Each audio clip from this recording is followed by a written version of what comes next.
Hello everybody and welcome back to Stupid Things. Today I'm going to be talking about K-pop, a certain group in K-pop. Now, before I talk about this group, I personally have been listening to K-pop for 6 years now. I started listening back in 2021. I got hooked by my sister because she listened to a lot of BTS. I'm not personally a BTS lover. I think they do have some good songs, but I just don't think I don't know enough to call myself a stan personally. That's what I would say. But I do know, like, I stan some groups. Like, I stan Idol, Stray Kids, Twice. I also stan Le Surfin' and Hyphen. There's probably another group in ATEs. Also stan. I'm sorry, my ankle's itchy. Also stan ATEs. Like, I stan some groups, you know? I think you get the message. I stan some groups. I stan a lot of groups. And but a certain group I'm gonna talk about is a group that's had a lot of controversy. I have a speech impediment. Controversial. They got problems, alright? And I thought I want to talk about it because, again, I have free will and I can do whatever I want. And I'm going to be talking about Cat's Eye. Personally, when I first heard about Cat's Eye and I heard about the global girl group, I got excited. I got really, really excited because I was like, oh my god, I've never seen hype do this before. This is like so exciting. With all 6 of the girls. So of course, when I heard the first song debut, I fell in love and I was like, oh my gosh, love them, love everything about them. I didn't get to go to their concert because I was busy with school, but it's okay. They were doing really good and everything with the whole cis era. I loved all of it. And then they kind of popped out with Gnarly, and I was a little but it was okay. Like, if I was at a party and it was playing, I would bop. And that girl released and I was a little on it. But again, I feel like if I was in a party and it was playing, I would bop. Same thing with Pick You Up. If I was in a party and it was playing, I would bop. And then they just released a new single, Animal, which I'm also going to talk about, which I really liked it. I actually really liked it. People say it's simple and it's boring and it's just regular pop, something that would get on the radio, but yeah. But I like it. Maybe that makes me simple and boring. Sonic, also. But maybe that makes me simple and boring. But at the same time, I kind of care. Because I really, really liked the song. And I thought that it was very catchy. Also written by Ed Sheeran, by the way. He makes some good music, from what I know. I know my favorite song by him is Perfect. But I thought that the song was catchy. It was good. People were talking about the ad promos they stuck in her. Those were very loud. I will say they were very loud with the Jolly Bee and the headphones. There was another one in there, I think, too, but I don't remember. It was a lot. I do remember Jolly Bee. Of course, one of those food stuck with me the most. But yeah, no, I would say the ads were very, like, in your face, like this at you. But I liked it. I liked the song, even if it's simple and it's boring. A lot of people said it sounds like that one song it sounds like it's from Disney,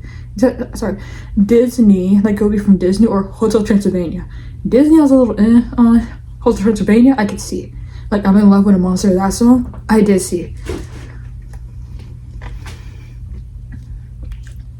I did see that connection. I actually agree on that, but I'm in love with a monster, so I guess that rules me out.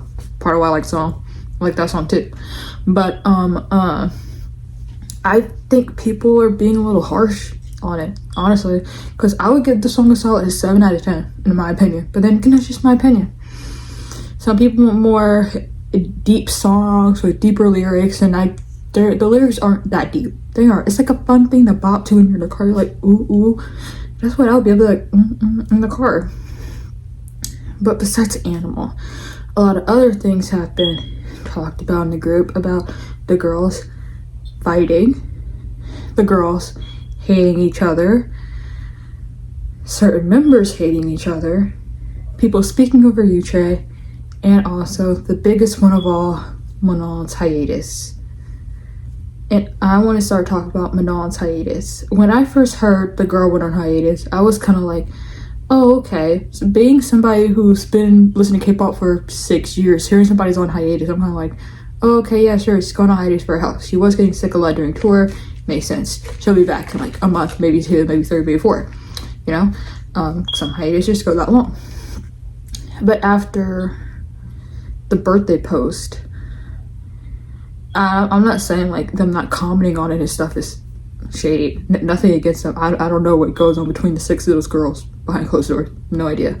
So I'm not talking about that. But after the birthday post and her friends and all of them saying stuff, it feels like something deeper was happening on it and not just health.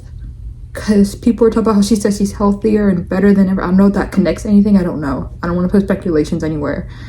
You know, I don't want to just assume. But a lot of times when you don't have information, you just have to assume. But then a lot of people think she's coming back because she's in a documentary. And I don't know. A part of me thinks she's not coming back. A part of me truly do think she is leaving the group, which is going to part ways. It is gonna suck. It always sucks seeing a member leave a group, especially a group that you love or that you just started staying for the first time. It sucks. It always does. But at the end of the day, you kind of have to get up and move on, because if you love the group's music, you're gonna love the group's music no matter what, with or without that extra member. I stand idle, and a member had to leave in Stray Kids, and a member had to leave, and I can still love the group and love the music just the same. So it's just one of those things where you have to kind of be like, it sucks and it hurts, but hey, you know, you gotta move on. Now, I'm going to my next topic is people talk about the girls not liking each other. I think a lot of it had to do with Megan and Daniela, which I personally don't agree with. I just think Megan is kind of like me, and you have a resting bitch face, and when you have a resting bitch face, like when you go from laughing shit to it looks like you don't like somebody. But when the truth is that you're like the happiest you could have ever been, at least that's how I am. And that's how I kind of think about it. Like, oh, she's the happiest she's ever been. It's just that her face is just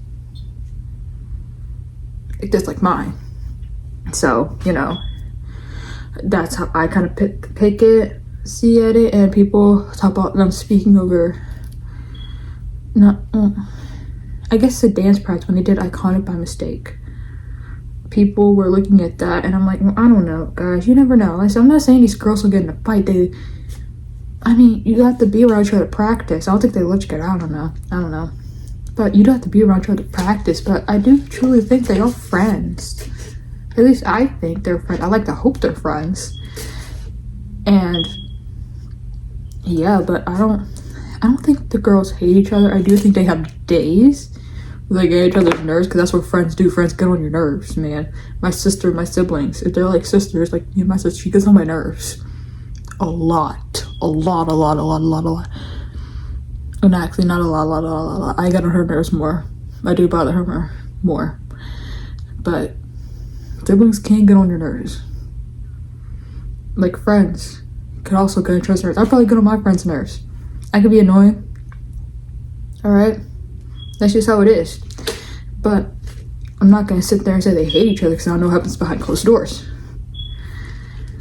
But at the same time, I also think people speculate a lot when they don't know what's going on. And I think that's what a lot of people are doing. Like, so much is speculating that people don't know what's going on, that people are just saying stuff and throwing whatever. It's like throwing spaghetti on the wall and seeing whatever sticks. That's kind of what's happening with Cat Seinfeld. They're throwing whatever on the wall to it sticks for a rumor with anything that happens with them. Personally, that's how I feel about it. If you disagree with me, tell me in the comments. Please. I would love to hear you guys' side about all this stuff. I'd like to speak about my next thing, which is the bullying. As much as you cannot like a person, it should never be to the point where you're sending somebody death threats. Like, you cannot like a person all day long. People, it's natural. People aren't gonna like each other. People aren't gonna like you. Not everybody's gonna like each other. But it shouldn't be to the point where you're sending somebody a death threat and somebody wants to kill themselves.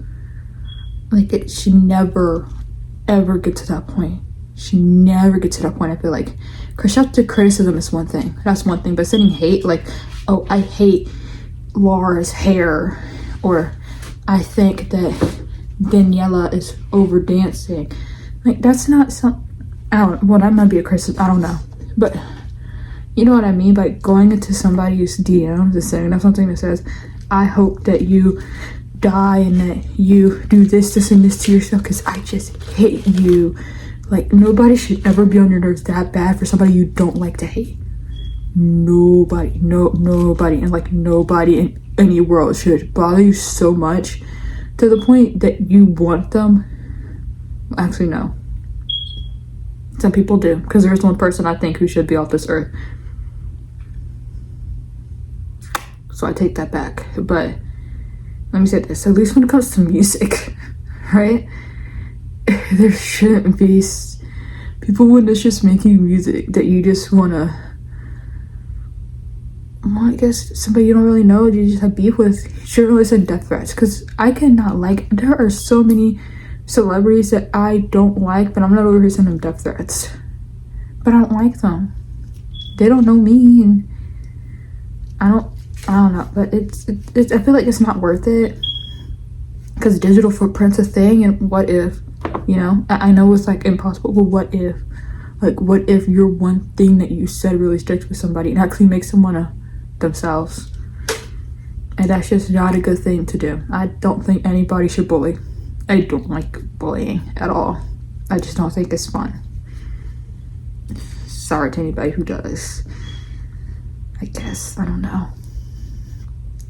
But also another topic about Cat's Eye I would like to move on to. This tour.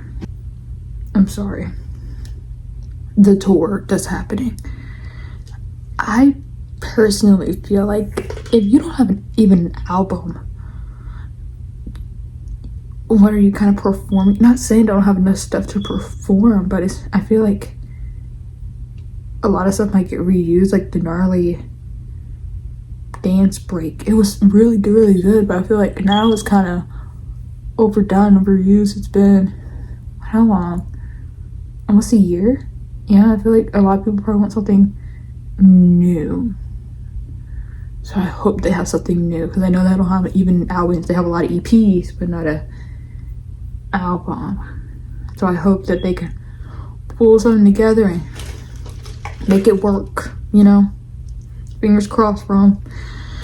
Yeah, but that is all I have to speak on. That is my 2 cents about this whole situation with Cat's Eye and everything about Cat's Eye, because I listen to Cat's Eye, so I thought I'd speak. And that is all I have to say. I hope to see you guys next Sunday. Please make sure to like and subscribe to our channel and follow our social medias down below. Bye guys.